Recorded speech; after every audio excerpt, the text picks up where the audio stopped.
Bon nombre de millénaires se sont écoulés depuis que l'humanité s'est aventurée pour la première fois dans les ténèbres de l'espace. De nombreux empires se sont formés, ont prospéré et ont chuté. Mais le genre humain a toujours survécu.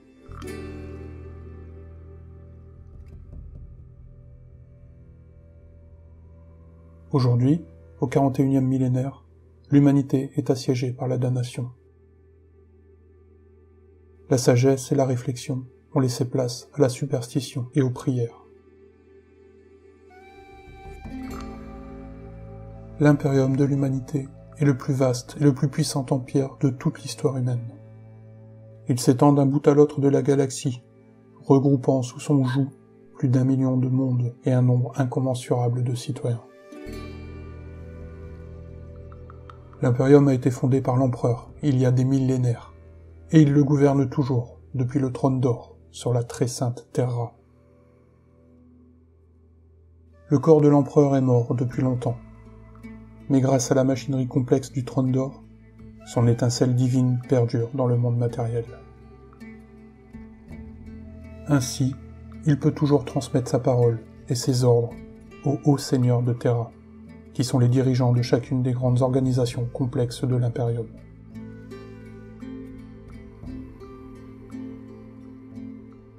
En promulguant des édits au nom de l'empereur et en dirigeant d'innombrables armées et flottes de guerre, les hauts seigneurs de Terra s'assurent que la volonté de l'empereur Dieu soit faite sur tous les systèmes de l'Impérium. Chaque monde impérial est le fief d'un gouverneur planétaire. Il peut y régner comme il l'entend, tant qu'il paye la dîme impériale. Nombre de ses dirigeants sont des tyrans ou des incompétents. Certains sont des hommes de valeur, mais les menaces permanentes de rebelles ou d'envahisseurs poussent même les meilleurs à se faire oppresseurs pour la survie de leur peuple.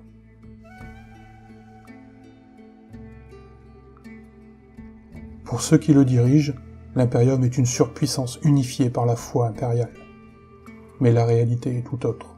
L'Impérium évolue constamment. De nouveaux territoires sont sans cesse découverts par des flottes d'exploration, alors que certains mondes disparaissent dans des tempêtes warp, ou sont anéantis ou pillés par des envahisseurs. D'autres encore sont le théâtre de terribles guerres éternelles. On peut s'imaginer l'Impérium comme un ensemble de millions de chandelles dispersées dans une immense étendue ténébreuse. Certaines émettent une lumière vive, ou s'allument brusquement, alors que d'autres vacillent, ou s'éteignent en silence. L'Impérium est d'une immensité inconcevable pour l'esprit humain. Bien qu'il soit possible de voyager ou communiquer grâce à l'étrange dimension infinie qu'est le warp, cette étendue incroyable fait que parfois, il faut des mois, voire même des années, pour voyager d'un monde à l'autre.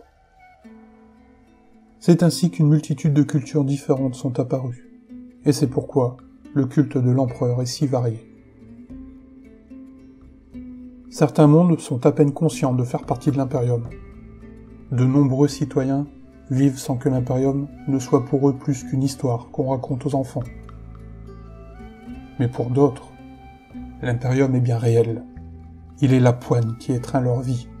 Il est la loi et l'ordre auquel toute l'humanité doit se soumettre. Car une discipline implacable est indispensable pour survivre dans cette époque troublée. Ceci fait que l'Impérium est le régime totalitaire théocratique le plus cruel et le plus sanglant que l'on puisse imaginer. En réalité, l'Impérium est un dangereux mélange de guerre, de politique, de foi et de châtiment. C'est une machine de guerre infernale, alimentée par la loyauté des humains envers un empereur qu'ils ont déifié. La lutte pour le pouvoir, les accords commerciaux, les alliances, les faveurs ou les dettes sont les engrenages qui la font tourner au jour le jour. Le sang versé, la chair brûlée, les vies humaines sacrifiées, tout ça au nom de la survie de l'espèce, sont les véritables fondations de l'impérium de l'humanité.